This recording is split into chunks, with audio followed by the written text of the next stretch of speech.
Speciality matters the most. এটা কথা মনত ৰাখিব, আপুনি যিকোনো এটা কামত আপুনি স্পেচিয়েল হ'ব লাগিব। তাৰমানে সেই কামটোত আপুনি মহাৰথ হাচিল কৰিব লাগিব, তেতিয়াহে আপুনি আচলতে দাম পাব। যেনেকৈ ডক্টৰসকলে MBBS কৰাৰ পিছত তেওঁ কিন্তু সেই ৰিকগনাইজেশ্যনটো অলপ কমকৈ পায়, নহয়নে বাৰু?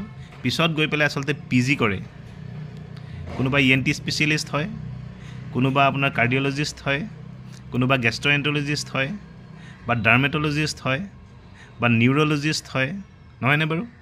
সকলোৰে একোটা একোটা স্পেচিয়েল ডিপাৰ্টমেণ্ট থাকে, আৰু সেই স্পেচিয়েল ডিপাৰ্টমেণ্টত তেওঁলোক স্পেচিয়েল হয়, তেতিয়াহে আচলতে ৰিকগনাইজেশ্যন এটা পায় আৰু তেওঁ এটা মৰ্যাদা পায়। গতিকে প্ৰথমতে আমি যিকোনো এটা কাম যেতিয়া আমি কৰোঁ, সেই কামটো আচলতে আমি সময় দি হ'লেও সেই কামটোত আচলতে আমি বিশেষ হ'ব লাগিব, স্পেচিয়েল হ'ব লাগিব, নহয়নে বাৰু? তেতিয়া কিন্তু সফলতা আপোনাৰ পিছে পিছে আহিব, আৰু আহিব নালাগে।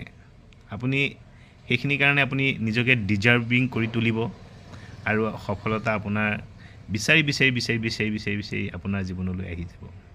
ধন্যবাদ।